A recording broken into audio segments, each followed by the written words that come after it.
بسم اللہ الرحمن الرحیم، السلام علیکم۔ میں ہوں سیبی کاظمی، آپ دیکھ رہے ہیں فیس بک اور یوٹیوب۔ آج منگل کا دن 23 ستمبر کی تاریخ ہے۔ پہلے خبریں آپ کے سامنے رکھوں، پھر ان کی تفصیل اور تجزیہ اپڈیٹنگ سٹوریز ہے۔ عمران خان سے جو آج ملاقات کا دن ہے اڈیالہ جیل کے باہر، آج باقاعدہ پنجاب اسمبلی کا پورا اجلاس بھی ہے۔ اہم بیانات عمران خان کے، اور گھٹیا اور نیچ دشمن نے عدت کے بعد گھٹیا ترین کیس عدالت میں، ججز کی بے شرمی کی انتہا، وہ بھی بات کریں گے۔ ڈونلڈ ٹرمپ آج ابراہم اکارڈ معاہدے پر 6 مسلمان ممالک سے اہم ملاقات کر رہے ہیں۔ شہباز شریف سمیت اسرائیل کو تسلیم کرنا، غزہ میں پاکستانی فوج بھیجنے کا معاملہ، اور اقوام متحدہ میں بھی آج مافیا کا راج نظر آ رہا تھا۔ انڈونیشیا، ترکی کے صدر کی تقریریں سینسر کی گئیں، اور فلسطین کی ریاست کو تسلیم کرنے والے ممالک کی لائنیں لگ گئیں۔ اور اب یہ آج بڑے اہم فیصلے ہونے ہیں اس پر، اور اس کے ساتھ جو وادی تیرا میں حملے کے بعد خیبر پختونخوا کے حالات انتہائی خطرناک۔ مراد سعید اور علی مین گنڈا پور آمنے سامنے آ گئے۔ مراد سعید نے بڑا سخت پیغام بھیجا ہے۔ علی مین گنڈا پور کا پشاور پاسپورٹ کیس بھی، وہ بھی کچھ اہم خبریں اور کچھ جلسے کے متعلق بھی۔ لیکن اڈیالہ جیل کے باہر آج جو باقاعدہ سب سے پہلے عوامی اسمبلی پہلی دفعہ لگنے جا رہی ہے، اس کا ایجنڈا جاری ہو چکا ہے، جو عالیہ حمزہ کی ہدایات تھیں۔ اس میں باقاعدہ جس طرح اسمبلی کے اندر قرآن پاک کی تلاوت، ترانہ پڑھا جاتا ہے، پھر قرارداد پیش ہوگی۔ عمران خان، بشا بی بی، جو پنجاب کے تمام ان کے قائدین اس وقت جیلوں میں ہیں، تمام کارکنوں کی رہائی کے لیے، اور عمران خان پر جو مظالم ہیں اس کے حوالے سے ملاقاتوں کی پابندیاں، اور سب سے بڑھ کر جو جیل میں آپ کو پتہ ہے جو کارکنان ابھی ہیپاٹائٹس اور مختلف بیماریوں کے لیے شہید ہوتے رہے، ان کے لیے بھی وہاں آج دعا ہوگی۔ پھر کسانوں کا معاملہ، سیلاب کا معاملہ، جو ہیلتھ ورکرز نکالے گئے ہیں، یعنی جو پورا ایجنڈا اسمبلی کے اندر ہوتا ہے آج اڈیالہ جیل کے باہر ہو کر، یہ بڑا اہم معاملہ ہے۔ اس کے بعد پھر خیبر پختونخوا کی بھی باری آنی ہے۔ اس کے ساتھ GHQ حملے میں جو انسداد دہشت گردی کی عدالت میں امجد علی شاہ نے واٹس ایپ پر عمران خان کا کیس شروع کر دیا۔ اس میں بھی سگنل بھی نہیں تھے آج، نہ آواز تھی نہ تصویر تھی، اور اس کے باوجود وہ کیس کی شہادت جج امجد علی شاہ ریکارڈ کروانا شروع کر چکا تھا۔ پھر عمران خان کے وکلاء جو سلمان اکرم راجہ ہے، فیصل ملک ہے، انہوں نے وہاں عدالتی کارروائی کا بائیکاٹ کر دیا کہ یہ کس قسم کی عدالتیں چل رہی ہیں۔ پہلے ویڈیو آڈیو پر بات کرتے ہیں، اب واٹس ایپ پہ آگے، کل یہ کہیں گے فون پہ ہی کیس سنا دیا جائے۔ مطلب اندازہ کریں، جیل ٹرائل جس طرح روک کے ملاقاتوں کا سلسلہ روکا گیا تھا کہ یہ بیانات باہر نہ آئیں۔ ابھی علی محمد خان صاحب ایک پروگرام میں ابھی کل کہہ رہے تھے کہ عمران خان کے ٹویٹر اکاؤنٹ کا ہمیں پتہ نہیں کہ اس پہ کتنی معلومات آتی ہیں، کون کرتے ہیں، ہمیں اس کا بیانیہ اٹھانا مشکل کیوں لگ رہا ہے۔ دیکھیں جو ٹویٹر اکاؤنٹ پہ بیانات آتے ہیں، اسٹیبلشمنٹ کو سب سے بڑی تکلیف ہی ہوئی ہے۔ کل بھی عمران خان نے دیکھیں جس طرح کرکٹ ٹیم کی ہار پر انہیں رگڑا لگایا، جو آج انٹرنیشنل اخبارات بھری ہوئی ہیں کہ عمران خان نے انہیں روسٹ کر دیا کہ جیتنے کا طریقہ ہے کہ محسن نقوی اور general Asim Munir opening batsman بنے، قاضی فائز سردار سکندر سلطان راجہ امپائر ہوں، اور تھرڈ امپائر جو ہے وہ جسٹس ڈوگر کو رکھیں۔ یہ بیان اس وقت آپ کھولیں گوگل میں، پوری دنیا کے اخبارات میں آیا ہوا ہے۔ اسٹیبلشمنٹ کو اس سے بڑی تکلیف ہوتی ہے، وہ یہ بیانات روکنا چاہتے ہیں، اور اسی لیے عمران خان پر ہر قسم کا وہ کیس بناتے ہیں جسے تکلیف ہو۔ کرپشن، غداری، دہشت گردی، آپ کو پتہ نقص امن، عدلیہ کی توہین، خان کی ذاتی زندگی، تمام گھر کی نیلامی سے لے کے گھر پہ قبضے تک، خاندان کے لوگوں کو جیل، مقدمات، یہ سب ڈالنے کے بعد اسلامی جمہوریہ، بلکہ اسلام کی 1400 سال کی تاریخ میں گھٹیا ترین کیس عدت بنایا گیا تھا، جس پہ وہ غیر مسلم بھی چیخ اٹھے کہ یہ کون سا اسلامی ملک ہے جہاں عورت اپنے پردے کے معاملات عدالتوں میں بتائے گی۔ اب اسٹیبلشمنٹ، اس کے ٹاؤٹوں نے آج ایک اور کیس ایسا ہی، کیونکہ خان نہ جھک رہا نہ ٹوٹ رہا، بلکہ انہیں تتے توے پر بٹھاتا ہے کہ ایک محب الوطن شخص ایجنسیوں کا چھوڑا ہوا ٹاؤٹ لے آئے۔ کس جج کے سامنے بھی کون سا ارباب طاہر، یہ بڑے حیران ہوں گے آپ کہ ٹریان کیس میں یہ جج فیصلے 2 دفعہ اس کیس کو اڑا چکا ہے باقاعدہ طور پر۔ اس کے سامنے کیس لایا گیا کہ عمران خان اور بشا بی بی کے درمیان ازواجی تعلقات کب ہوں گے، کس وقت ہوں گے، عدالت یہ فیصلہ کرے۔ درخواست دائر کی کہ تنہائی میں ملاقات کریں۔ مطلب یہ بے شرمی کی حالت ہے کہ پتہ نہیں لوگوں کے خواتین گھر کی جو ان کی رنجش ہے کوئی خان کے ساتھ پرانی، مطلب محبت ہے کوئی پرانی، کہ وہ اس کا بدلہ لے رہے ہیں، کہ وہ تحریک انصاف کا ممبر ہونے کا دعویٰ بھی کر رہا ہے، اور عمران خان کے بشا بی بی کے ساتھ تعلقات کیسے ہونے چاہیے تنہائی میں، وہ بھی پوچھنا چاہ رہا ہے۔ اب یہ اندازہ کریں، اور جج نے اس پہ آرڈر بھی دے دیا، فیصلہ انتظامیہ کرے گی، اڈیالہ جیل کا سپرنٹینڈنٹ کرے گا، اور ارباب محمد طاہر کرے گا۔ بندہ پوچھے اس میں کون سا آپ کا عوامی مفاد ہے، آپ کیا دیکھنا چاہتے ہیں؟ مطلب آپ اپنے گھر سے کسی کو بھیجنا چاہتے ہیں؟ کوئی ابھی ایک صحافی ہے ان کے تمغہ دار بریگیڈ مزمل سہروردی نام ہے، اس نے کہا جی عمران خان سانڈے کا تیل بھی لے گئے ہیں۔ پتہ نہیں انہیں تیل کی یہ خبریں یا اس طرح کے معاملات میں کیا عمران خان سے دیکھنا چاہتے ہیں۔ بالکل عام بندوں کی طرح ہی معاملات ہیں، زیادہ تجسس کا شکار نہ ہوں جج صاحب بھی اور یہ ان کے اسٹیبلشمنٹ کے لوگ بھی۔ لیکن بہرحال ان کی خواہشات ہیں، اس پہ کیا کیا جا سکتا ہے۔ انہوں نے اب جیل حکام کو، پنجاب حکومت کو نوٹس جاری کیے ہیں۔ پہلے یہ جو کیمرے بھی لگائے گئے تھے وہ اسی وجہ سے تھی، یہ دیکھنا چاہتے تھے عمران خان کیوں دنیا میں اتنا مشہور، اس کے دیوانے لوگ کیوں ہیں۔ بہرحال وہ ان کی خواہشات دل میں ہی رہیں گی۔ پتہ نہیں کس طرح کے گھٹیا یقین کرے لوگوں سے خان کا وہ پالا پڑا ہوا، جانوروں سے یقین کریں۔ وادی تیرا کے معاملے کی طرف آتے ہیں. بڑا اہم معاملہ جو اسٹیبلشمنٹ کے بیانات کے دہشت گردوں کو نشانہ بنایا گیا. 2006 میں بھی یہی آپ نے سنے تھے. D G S P R اس وقت جو تھے میجر جنرل شفقت, وہ یہی بیات کرتے رہے کہ جی ابھی کہا جا رہا ہے خارجی تھے, اسلحہ رکھ کے بیٹھے ہوئے تھے جو پھٹ گیا. بندہ ان سے پوچھے اگر یہ خارجی تھے, دہشت گرد تھے, تو پھر 1 کروڑ روپیہ کس بات کا دے رہے ہیں؟ یہ جو 25 پاکستانی شہید ہوئے, اگر یہ دہشت گرد تھے جو اسٹیبلشمنٹ کا دعویٰ, فوج کا دعویٰ, تو علی مین گنڈا پور اظہار افسوس ناخوشگوار واقعہ کیوں کہہ رہا ہے؟ اسمبلی میں تقریریں کس بات کی کر رہے ہیں؟ ابھی مراد سعید نے انہیں صاف صاف ایک جواب دیا ان کے جو رابطے کے سلسلہ ممبران اسمبلی کو بھی جو کے پی میں ہے اور علی مین گنڈا پور کو بھی, کہ الیکشن میں ٹکٹ کی اب مخالفت کی جائے گی, ان لوگوں کو اب اسمبلی میں دوبارہ نہیں آنے دیں گے, یہ جو آج کھڑے نہیں ہو رہے, ان کے نام بھی پبلک میں آئیں گے. مراد سعید نے کہہ رہا ہے کہ سوات میں جو پرامن کے جلسے چلتے ہیں سفید جھنڈوں والے, وہ اس کی کال پہ نکلتے ہیں, اور یہ لوگ حکومت میں بیٹھے ہوئے ہیں, انہیں اتنا نہیں پتہ چلا کیا جائے. دیکھیں اسٹیبلشمنٹ کے پی اور افغانستان میں 3-4 چھوٹے چھوٹے مطالبات ہیں. ایک افغانستان میں جو موجودہ حکومت ہے, جو عمران خان نے جنرل فیض کی مدد سے بنانے میں کامیاب ہوئے, وہاں پر اشرف غنی کی طرح کی حکومت لانا چاہتے ہیں, ہر صورت میں رجیم چینج آپریشن کرنا چاہتے ہیں. خیبر پختونخوا کے معدنی ذخائر پر جو وفاق کے قبضے میں لانا چاہتے ہیں, سب کو پتہ ہے. اور تیسرا ان کا وہی 10 سال کا ایک منصوبہ اقتدار کا, پورے ملک کو گھوڑے پر چڑھانے کا. یہ ہر ڈکٹیٹر کے دور میں افغانستان میں جنگ لگائی, کل میں آپ کو ثابت کر چکا ہوں. اب پھر اس کے اثرات پاکستان میں آگ و بارود کا کھیل کی صورت میں نظر آتے ہیں. اب اس وقت اسٹیبلشمنٹ نے دیکھیں اس بمباری کے بعد بھی جو بیانیہ بنایا کہ وہ مقامی آبادی وہاں سہولت کاری کرتی ہے, ان کی مدد کرتی ہے. اس کی اب تھوڑی سی میں آپ کو تفصیل بتاؤں. بہت سارے خیبر پختونخوا سے مجھے وہاں پر ای میل آئی, وہاں پر جو اصل حالات ہیں لوگوں نے بھیجے ہیں, سوات ہو, لکی مروت ہو, باجوڑ ہو, وہاں پہ صورتحال یہ چل رہی ہے کہ عوام سیکورٹی فورسز کی بمباری کا نشانہ بنتی ہے, تو دوسری طرف سے کالعدم تنظیموں کے دہشت گرد بھی رات کو ان کے گھروں میں 15-20 لوگ 25 لوگ بندوقیں لے کے آ جاتے ہیں, دروازے کھٹکھٹاتے ہیں, باہر دروازہ کھولنے تو 15-20 نقابپوش کھڑے ہیں, اور وہ کہتے ہیں جی ہمارے لیے کھانے کا انتظام کریں ورنہ یہاں اڑا دیں گے سب کو. اور یہ کئی جگہ پر ایسا ہو چکا ہے. اچھا, اس میں انٹرسٹنگ 2 معاملات ہیں. جہاں انکار ہوا وہاں انہوں نے باقاعدہ گولیاں بھی ماری لوگوں کو, جو مجبور ہو کے کھانے کا انتظام کر دیتے ہیں جان بچانے کے لیے. ان لوگوں کے نکلنے کی دیر ہوتی ہے یا صبح کے وقت پھر فوج کی آمد ہوتی, وہ کہتے ہیں آپ نے سہولت کاری کی, ان کو کھانا کھلایا. اور اچھا ایک بڑی انٹرسٹنگ اس میں آپ کو بات ہوں, بعض اوقات تو وہ پوچھنے کی بجائے سیدھی بمباری کر دیتے ہیں اس گھر پہ کہ دہشت گرد موجود تھے, جیسے ابھی اس طرح کے واقعات ہیں کہ جی وہاں بارود تھا. دوسرا جس میں اہم معاملہ ہے کہ نقابپوش لوگوں کو گھر کے میزبانوں نے پہچان بھی لیا بہت دفعہ, پھر بمباری کی گئی. ان کے گفتگو کے انداز کو لوگ جانتے ہیں. جب یہ صبح پوچھنے آتے ہیں دہشت گرد کیوں چھپائے تھے, تو پھر وہ کہتے ہیں وہ تو رات کو یہی لوگ تھے. یہ علی مین گنڈا پور نے اپنی پریس کانفرنس میں بھی ذکر کیا کہ MIU-ISI کے لوگ آ کے صبح چھڑا کے لے جاتے ہیں. اب مقامی لوگوں نے وہاں جو بتا رہے ہیں کہ دہشت گرد خفیہ ایجنسیوں کے یہ ملے ہوئے لوگ ہیں دہشت گرد ان کے ساتھ.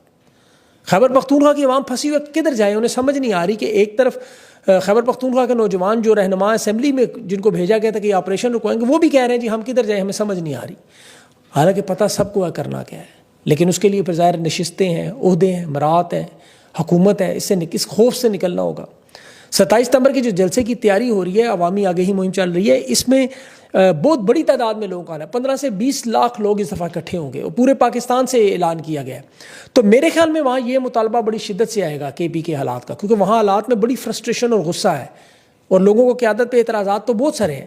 لیکن اس کے باوجود یہ چونکہ خان کی کال ہے, بڑی تعداد میں جو لوگ آئیں گے, وہاں پھر عوام یہی مطالبہ کرے گی کہ چلیں پھر اسلام آباد, پھر ان لوگوں کو لیڈ کرنی پڑے گی, یا پھر ان لوگوں کو ایکسپوز ہو جائیں گے. جیسے ابھی مشن نور میں آپ کے سامنے بہت سارے ایکسپوز ہوئے ان کے لیڈران.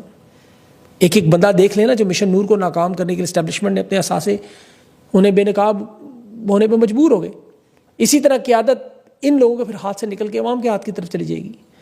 جس طرح لوگ اب جڑتے ہوئے نظر آ رہے ہیں, اب پاکستانی یہ قائل تو ہو چکے ہیں کہ عمران خان کی رہائی ہو, یہ معاملات اس میں قیادت رکاوٹ ڈال رہی ہے. یہ اثاثے کی بجائے ایک بوجھ ہے, جیسے نون لیگ کے لیے نواز شریف ایک بوجھ ہے. تحریک انصاف کی قیادت عمران خان کی رہائی کے لیے عوام کی توقعات پر پورا نہیں اتر سکی, اس میں کوئی دو رائے نہیں. اس لیے انہیں اپنا قبلہ درست کرنا چاہیے, ورنہ اس سے پہلے کہ یہ بھی جلسے میں کونے میں کھڑے ہو کر نعرے لگا رہے ہو, پھر اپنی وفاداریوں کے رجسٹر دکھاتے رہیں گے کہ یہ دیکھیں میں نے تو یہ کیا, میں نے وہ, کسی نے نہیں دیکھنا وہ. اچھا, نون لیگ میں بھی ایک بہت بڑا پھڈا پڑا ہوا ہے. یہ میں آپ کو چھوٹی سی خبر جلدی سے بتاتا چلوں, وہ مریم نواز اور محسن نقوی کا یہ باقاعدہ طور پر وزارت عظمیٰ پر ان کا پھڈا ہے. کل رانا ثناء اللہ نے تو پبلکلی تسلیم کیا, میرے پاس ان کی نون لیگ کی اندرونی خبریں بھی ہیں کہ وزارت عظمیٰ کی طرف سے مریم نواز کو جو تیاری کرائی جا رہی ہے, اور دوسری طرف اسٹیبلشمنٹ محسن نقوی کو تیار کروا رہی ہے کہ 27ویں ترمیم میں وہ آئے گا. اور دونوں اسٹیبلشمنٹ کے پلانٹڈ ہیں, دونوں کو لایا گیا ہے. آپ کو پتہ ہے دونوں کو تسلیم بھی کرتے ہیں کہ اسٹیبلشمنٹ کا ہاتھ ہے دونوں کے پیچھے, آپ کو پتہ ہے کون ہے. اب ان حالات میں یہ معاملہ ان کا بڑھے گا آگے ضرور, اگر یہ ایکسٹینشن ہو بھی گئی تو. اچھا, ڈونلڈ ٹرمپ کی 6 ممالک سے ملاقات, اس پہ جو اہم گفتگو ہے وہ اس میں قطر, سعودی عرب ہے, مصر, انڈونیشیا, عرب امارات اور اردن, یہ 6-7 ملک ملیں گے. یوکرین وغیرہ بھی ملیں گے ساتھ, لیکن وہ الگ ہے.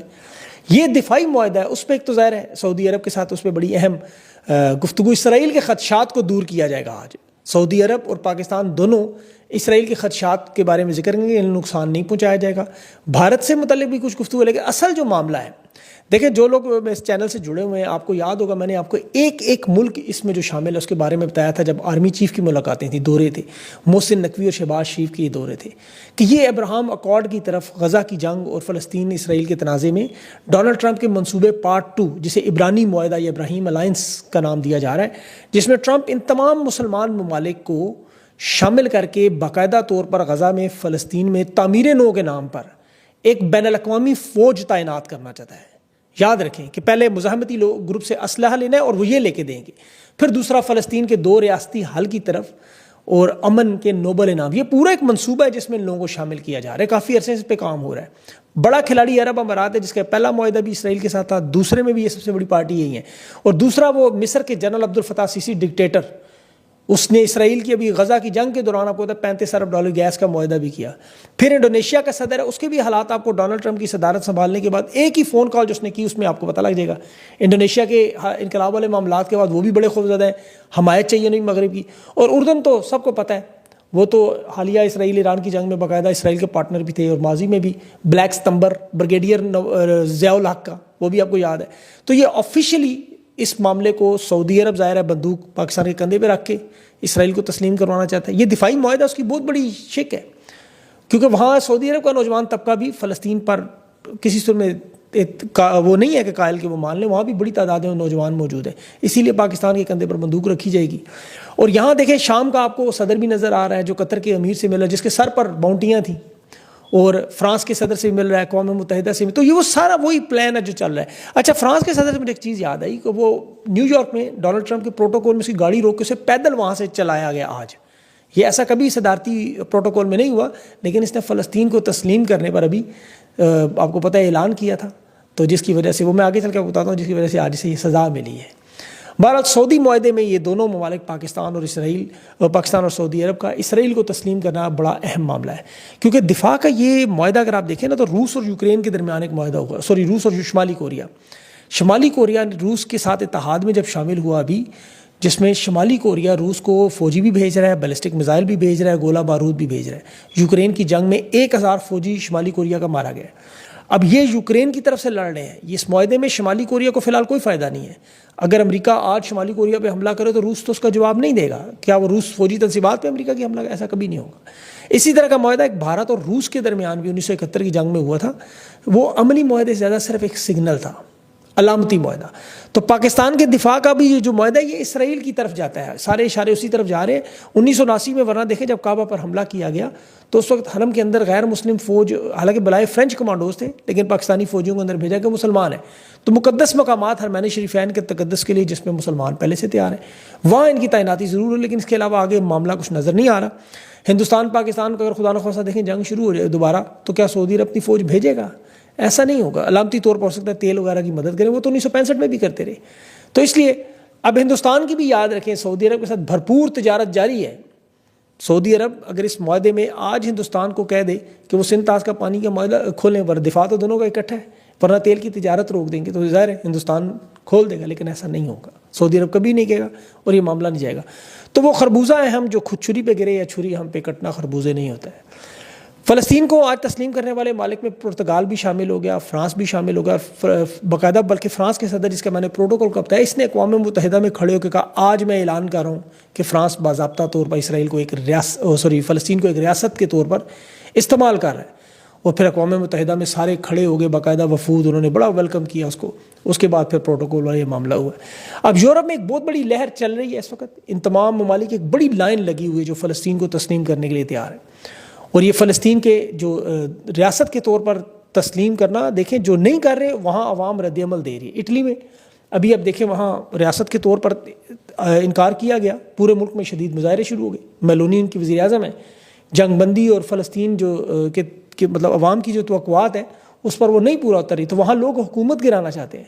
اٹلی باقاعدہ طور پر اسرائیل کی اس جنگ میں ان کا ساتھ دیتا رہا، ہتھیار تک بھیجتا رہا. تو وہاں کی اب بندرگاہوں کی یہ صورتحال ہے کہ عوام نے وہ رسائی روک دی ساری، کہ یہاں سے ہم ہتھیار نہیں جانے دیں گے. اس کے بعد ڈاک اور لاجسٹک کا وہاں بڑا نظام مفلوج ہو چکا ہے. پورے ملک میں مظاہرے چل رہے ہیں، لیکن اٹلی کی وزیر اعظم ضد پہ ہے کہ وہ دباؤ کا سامنا کر رہی ہے کہ وہ اسرائیل کو مطلب ان ممالک کو جو تسلیم کرنا ہے وہ اس معاملے پر. اب دیکھنا یہ ہوگا اس میں کہ یہ نقشے میں تبدیلی ہوگی صرف، یا حقیقی معنوں میں فلسطین کی ایک ریاست بنے گی. فی الحال تو دیکھیں غزہ میں نسل کشی بھی نہیں رک سکی. تو میرے خیال میں ان حالات میں یہ بھی ایک بہت بڑی غنیمت ہے کہ اگر وہاں جنگ بندی کسی طرح ہو جائے، بے گناہ لوگ شہید ہونا رک جائیں، اور اس کے بعد پھر معاملہ سیز فائر کی طرف جائے، اور کس طرف جائے گا یہ اللہ جانتا ہے. لیکن یہ ان لوگوں کی بہت بڑی جدوجہد، ان کو دیکھ کے دنیا سبق سیکھتی ہے، اور آج پوری دنیا ان کے ساتھ دیکھیں کھڑی ہے.